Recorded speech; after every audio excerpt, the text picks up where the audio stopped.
What is going on, everybody? Week 6 has been a roller coaster of a ride in fantasy football and real football as well. The Eagles lost to the Jets. There's no more undefeated teams. A whole bunch of good teams with good fantasy players are now on bye week going into week 7. We have key injuries to CMC, Deebo Samuel, Justin Fields, David Montgomery, Trevor Lawrence, Kyron Williams, a whole bunch of guys I'm not even naming. This is a very big, crucial week for the waiver wire, so we need to make sure to get it right. And with that being said, you guys know I absolutely hate to waste people's time in these videos, so I'm going to go ahead and get started with the very first player we need to be adding off the waiver wire. And this is probably one of the more significant season-long impact guys of the week, and that's going to be Tyjae Spears. He's only rostered in 57% of leagues. I've been talking about him for weeks now, so I am going to make it relatively quick. He was rostered in 37% of leagues last week. Now it's already 20% higher. It's going to keep going up. Pick him up if he's on your waivers, please. Let me explain why. I know his fantasy point total last week was not the best, but if we look at his season snap share, it's been going up every single week. And he might not be getting the most carries on those snaps that he's seeing, but he's on the field and he's getting involved. Those will go up. There is just so much potential stuck in him right now. It is going to explode one of these days. And the first point of emphasis for that is that he owns the receiving role. He gets 4 targets a game on average. When the Titans are in 3rd and long situations, he's the guy on the field because they need that receiving upside and big play upside that they just don't get with Derrick Henry because they know they're going to run the ball when he's on the field. He is the guy they go to on 3rd and long situations, and he destroys Derrick Henry in routes run out of the backfield by itself. On top of that, when the Titans are down by a decent amount in games, Tyjae Spears is the guy that they keep on the field to keep the chains moving and keep the electric high-powered offense going because their offense is not that good and not that high-powered in general, and Derrick Henry just is not that for them at this age anymore. Derrick Henry is getting older as far as running backs go, and once they reach 30-ish years old, fantasy running backs really don't produce that much and be top backs. And Ryan Tannehill is also dealing with an ankle injury from this game, and who knows how long he's going to be out. We do have to wait for more reports on that, but it looks like a decent amount of time. But all of this is combining into one fact that it doesn't look like they're competing for a playoff spot. They are not competitive, and they're dealing with a whole bunch of injuries going into their bye week this week in week 7. And this is why he's such a good ad, because historically after the bye week, teams get their rookies involved way more. There is a real chance that his snap share goes up, and even if his snap share doesn't go up, there's a real chance that he gets more carries on those snaps. Like we said before, he's on the field over 50% of the time, but he's still only getting around 6, 7, 8 carries and 4 receptions a game.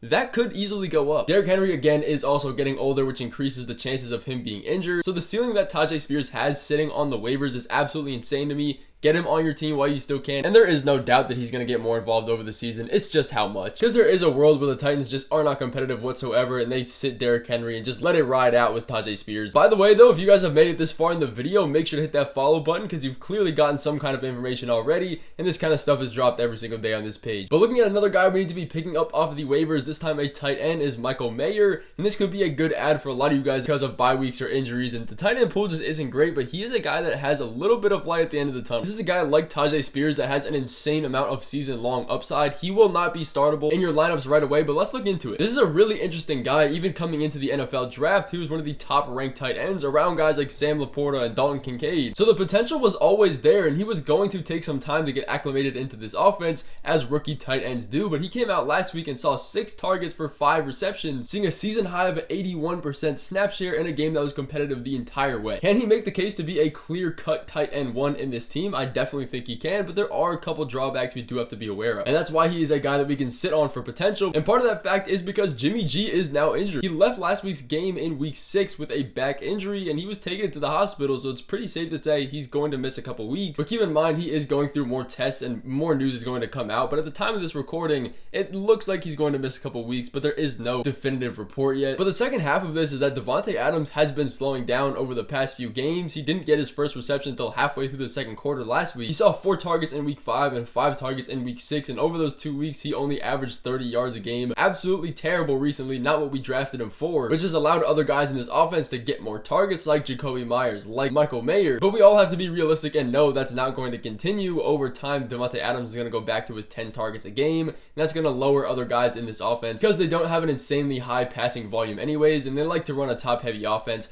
Maybe Mayer can become part of that top-heavy group of guys. Who's to say he can't, but that is something we do have to monitor moving forward. But if he can continue to see 80-90% of the tight end snaps, there is no reason we should not be adding him off the waivers. He's showing signs of improvement. The team is trusting him. He's seeing a higher percentage of snaps. These are all things we look for in rookies, especially rookie tight ends, because it is harder for them to acclimate to the NFL. He does have a whole bunch of upside, and you might not be using him yet outside of bye weeks and injuries. but if you have the room to stash him on your bench, if you're a winning team and you can afford holding him and not picking up spot start guys, he is most definitely a person to go ahead and add and stash on your bench. But speaking of injuries and bye weeks, if you guys do need a quarterback off the waivers, we need to be going through and adding Sam Howell. And if you guys watch the waiver wire ads and must start videos, I was talking about him last week as well, but we can continue that here. He is still out there in a majority of the waiver wires in fantasy football. He had 18 fantasy points last week, 26 the week before that, and 19 the week before that. And he has quietly been the QB 11 on the season. And the great thing we have here with Sam Howell, besides all of the passing touchdowns he's had recently, is the sheer passing volume of this offense. If we look at his chart here, he's averaging about 36 passing attempts a game. And this is great to see because more passing attempts means more yards and more fantasy points. And a lot of people will look at this and say, well, this is probably just a fluke. It's the Commanders offense. How good can he really be? But the reason these passing numbers and this volume isn't irrelevant is because this Washington defense allows so much volume over the top. Their defense is terrible against fantasy wide receivers and allows a lot of teams to put up a whole bunch of points on them. That is why they're averaging 30 points a game to opposing offenses. And if you're scoring that many points, you're going to have to pass a lot to keep yourself in these games. They just let Drake London go for 125 yards. They let DJ Moore go for like 500 the week before that, and AJ Brown 175 the week before that. And the list goes on. This kind of performance is not going to slow down. The Washington Commanders have a really tough schedule of great offenses they're facing for pretty much the entirety of the season. So they're going to have to keep up this passing volume every single game if they want to stay relevant, if their defense can't pick it up, which it does not look like it will. I mean, they just benched Emmanuel Forbes for this reason. Now, there is some risk to Sam Howell because at the end of the day, he is a Commanders quarterback. They do have one of the worst offensive lines in the NFL. Sam Howell is one of the most sacked quarterbacks. That will lead to more mistakes from Sam Howell, but at the end of the day, he's a waiver wire quarterback. We really cannot be asking for much more than that. So go ahead and add him if you need a quarterback this week, and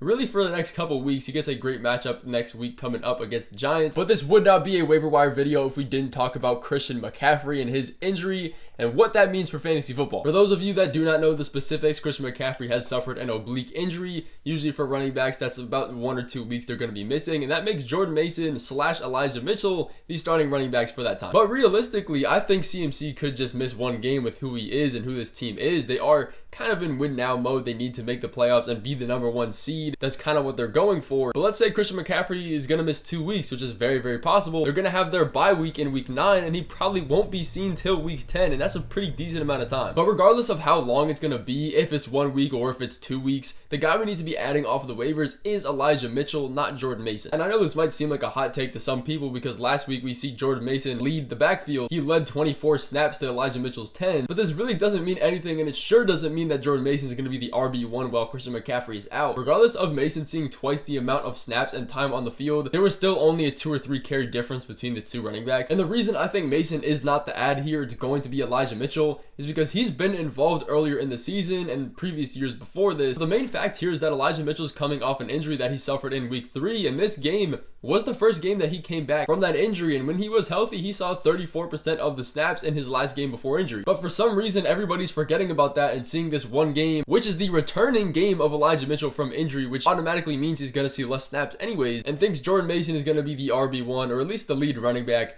It's not going to happen. I expect something around a 60-40% snap share between the two, with Elijah Mitchell obviously leading. But similar to what we were talking about with David Montgomery and this Lions team earlier in the season, Jordan Mason is the bigger back, 5'11", 225. He's going to get a majority of the goal line snaps, and Elijah Mitchell will see everything else in between that. But it's really all going to come down to how much time CMC is missing. They have one of the best offensive lines. Their offense is really, really good. So this makes both of them viable adds. But if I was going to say which one is going to be the more impactful guy, it's going to be Elijah Mitchell, regardless of if he takes a little bit more time to come back from his injury. But looking at another running back here, I was telling you guys to stash weeks and weeks and weeks ago. I hope you guys did pay attention to that video and watched it while you still could, but make sure to have your post notifications on if you didn't see that video so you watch every single one of these and you're not behind. But to set the scene here, Nick Chubb went out in week 2 with a season-ending injury. Jerome Ford came in here and got a majority of the snaps. He saw 100 yards on the ground and a majority of the receiving work, if not all of it. And everybody was coming to me telling me, Avery, he's the next Nick Chubb. We need to be picking him up. He's a workhorse running back. And I was telling you guys, no, we have to wait and really sell high on Jerome Ford if we can. And now that's really coming to fruition. We know that the Browns signed Kareem Hunt, and ever since then, Jerome Ford's snaps have been decreasing little by little every week. And this is really important because his snaps decrease even more after their bye week last week. And that's a time when teams make a majority of their changes to move forward in the season. And no surprise to me or you, Kareem Hunt saw his season high in snap share of 40%. And in this 60-40 split, he only saw 4 or 5 less carries than Jerome Ford did, and he owned the receiving role. But one thing stats won't tell you is that Kareem Hunt started this game and owned all of these short yardage plays. The Browns have one of the better run schemes and offensive lines in the NFL, and they have a pretty decent schedule coming up for fantasy running backs. He's been on the team for years and years and years now. Grab him while you still can. He's only going to get more involved. So you want to get him before it's too late, because the whole point of the waivers is predicting the breakouts before they happen, so you don't have to spend $1 billion fab dollars or all of your priority on him. But moving over to another running back that I am going to cover very quickly, because I feel like I've been talking about him since the beginning of the season. You guys need to pick him up. Please go ahead and do this.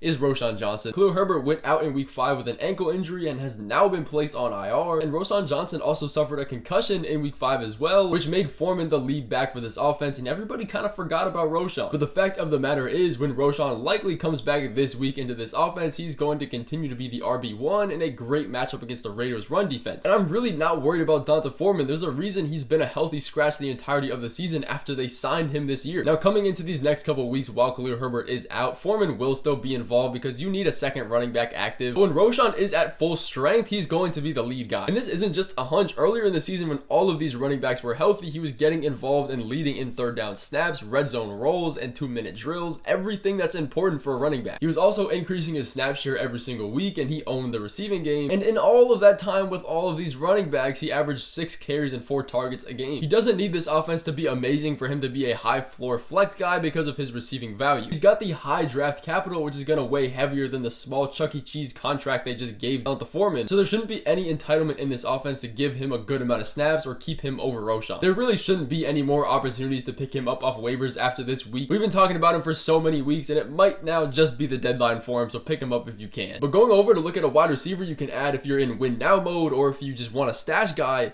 is Josh Downs. Besides him grading as one of the best slot receivers in college football, having an elite target share, he is again coming into this offense seeing more and more snaps every single week as the year goes on, which again is something we'd love to see with rookies. For a guy that's averaging 10 fantasy points a game, he really should be rostered in more leagues than he is now. But through 4 weeks, he has ran 80% of the routes on this team. And another key note here that is actually really beneficial for him is that he is a positive guy in man coverage, which is very hard for a rookie wide receiver to do. Usually they just sit back and find the holes in zones. But no, he doesn't need those training wheels to excel. In man, as an undersized wide receiver, he is still getting open and dominating. Gardner Minshew is not a downgrade to any of these fantasy receiving options at all. If anything, he's a better guy, and I'll explain why. With Minshew in this Colts offense, they have been way more fast-paced, and they've ranked second in huddle rate and plays per game, which has allowed Josh to run 45 routes last week. When you get that many opportunities, getting 7-8 targets, it really isn't that difficult to do, which is exactly what we saw in week 6, and this isn't a fluke thing that's happening right now. Yes, the Colts were playing from behind a little bit last week, but this is the identity of the team, and it's just elevated now that Gardner Minshew is under center. He's seen a decent target share for a rookie wide receiver on the snap count he's getting now. That is only increasing, and this offense is only getting more and more opportunities, so he should definitely be a guy to stash on your bench, and you could even possibly use him as a flex play, as a spot start if you do need him coming up. But you guys know me, I like to finish off these videos with rapid fire defenses you can be picking up off the waivers if you do like to stream defenses, because that is my favorite thing to do. And if you guys don't do that, a quick rundown is pretty much, instead of sticking with one defense, let's say you have the Cowboys defense, you got to roll through all of their hard matchups against the Eagles, against the Jets, all these really good teams. We just pick up defenses every week that have the easiest matchup, and it grades out higher than just sticking with one defense the entirety of the year. So one defense to stream that you could start this week is the Raiders. They might not be the best overall defense in actual football, but they get a matchup we cannot ignore against the Bears without Justin Fields. Reports came out today that he is doubtful for week 7. He really is not going to play this week, and this team already isn't great. We could also go through and add the Packers defense, who are only rostered in 11% of leagues, so they get a matchup against the Broncos this week, who have just looked terrible. They do not look good at all. I don't know what's going on in Denver. They don't have the best offensive line, so we can and lean more into sack opportunities. And now the Packers don't have an insanely good offense, which is going to make Russell Wilson pass a whole lot more and create more turnover opportunities. But from how Russell Wilson has been looking, he doesn't need opportunities to make mistakes, especially when you have Jair Alexander on the other side of the ball. And if you need another defense, you can also look the Seahawks way. They're projected with the highest fantasy points on waivers, at least this week. They get a great matchup against the Cardinals. Their offense actually hasn't been completely terrible, but Josh Dobbs does make a decent amount of mistakes himself. Lots of opportunities for fantasy points on the defense there, but that is going to finish off this video of all of the waiver ads